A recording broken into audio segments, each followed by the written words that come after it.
Well, some sad news for Alien fans. Alien Blackout, the Alien Isolation spin-off mobile game, will be sunsetting, becoming completely unlisted on October 31st from both the App Store and Google Play Store. Is it appropriate or inappropriate to kill off a horror game on Halloween? I don't know. I didn't even know about this game until recently. And surprisingly, it's not a gacha game either. It's a direct continuation of the first game, so it's kind of sad to see a legitimate game get scrapped, especially since it's so fun looking. Welcome to NecroNews, the show where we cover the hottest gaming news from the last week. Be sure to subscribe to keep up to date. Oh man, this actually looks really fun. You can still buy it. No, I tried. We can't run it on either of our phones. They're too new.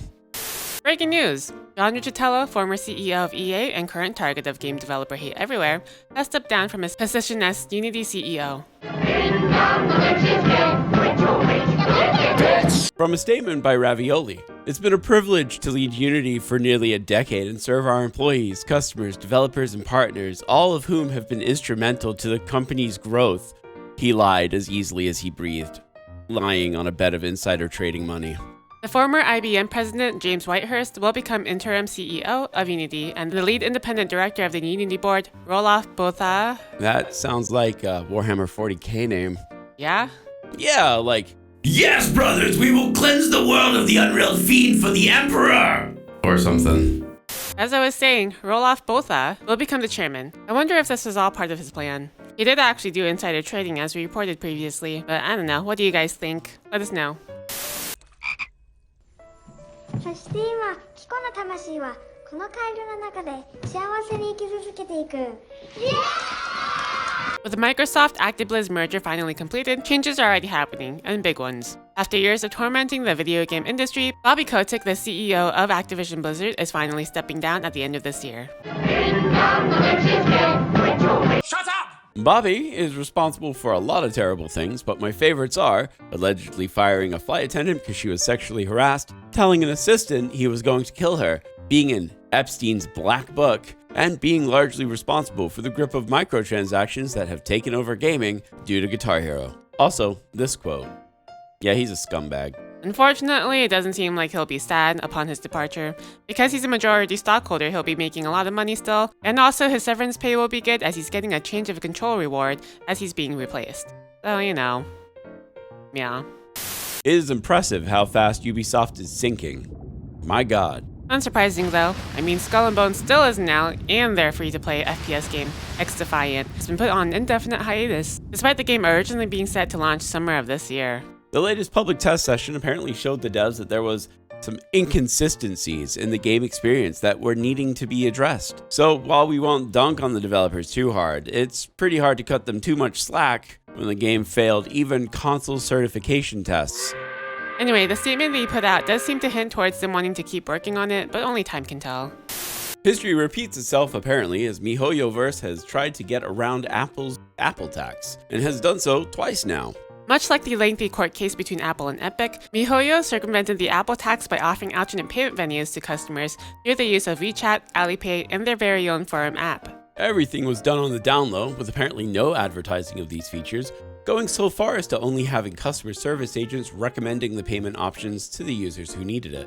However, the Community app was removed from the Apple Store, only to be replaced without the payment option, and then again with Alipay's payment option on September 11th, at least according to a report by the China Project. And that's currently where we're at. Things have seemed to stop for now, but with the popularity of Genshin Impact, we don't see this taking the same route as Epic. It probably wouldn't be too hard for MiHoYo to put a little pressure on Apple though.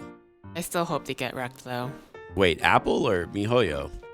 MiHoYo, I hate gachas. Well, right, but Apple shouldn't be putting a 30% tax on any app on the store. Yeah, but I hate gachas more than I hate Apple. Of all the things I expected to happen this year, millions of people taking up arms against Mojang over a crab, armadillo, and penguin was not really one of them. And yet, here we are. So for background, every year Mojang does something called a mob vote. It's where players get to vote between 3 options of a new mob to add to the game with the latest update, but only one of them. Of course, people get upset when the mob they want isn't picked, as it means that they'll never see their selection in the game. Something that many people have pointed out is ridiculous, as the updates to Minecraft are usually very sparse, missing things that they were promised many updates ago. This year, however, the mob vote came out and people were infuriated. many demanding that all 3 mobs be added, and that more content in general be added to each update. Some even pointing out that Terraria has had many final updates and is a much better game.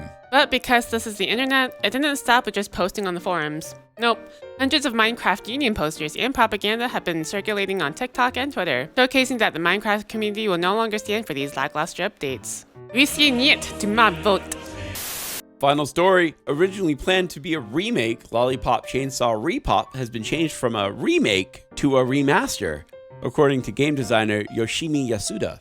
Interesting, Yoshima states that the decision to change from a total remake to a simple remaster was influenced by fans of the series. So that's all we have for right now. He did promise that since they couldn't implement the copyrighted suits of the first game, they will be having brand new original and uncensored costumes. Curious as to what they could even make. What would you want to see? I don't know, maybe like an Alice costume? That would Oh be, wait, yeah, that would not be original. That wouldn't be original at all. And also, that's already in Killer is Dead. I can't think of any that isn't actually copyrighted. Goth. I just want Goth. Give me Goth Julia. Julia? Juliet? Juliet. Give me Goth Juliet. You wanna see me do it again? You know what would have been cute?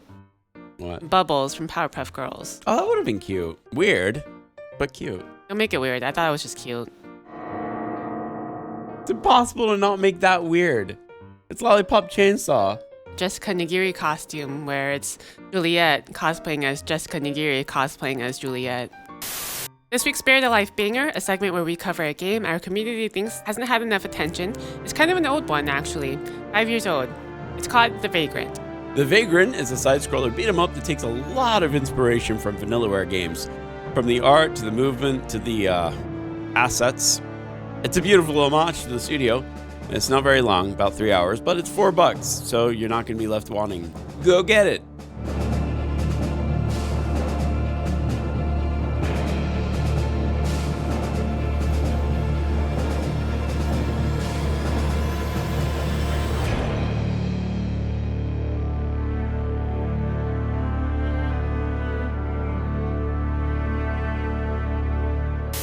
And here are the games coming out this week. With the holidays approaching, the games are finally starting to trickle in. We've got Super Mario Bros. Wonder, Spider-Man 2, Wizard with a Gun, and lots of good choices this week. I did see the trailer for Gargoyles Remastered. It looked cool. I didn't know there was a Gargoyles game. It's neat.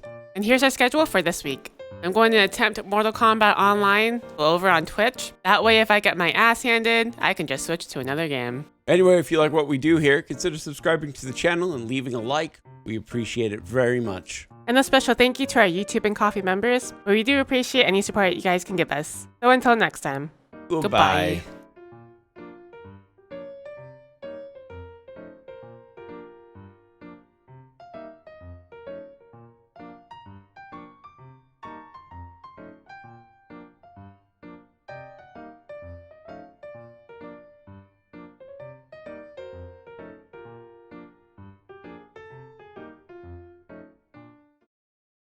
Oh man, I know where I'm going when I want to die again.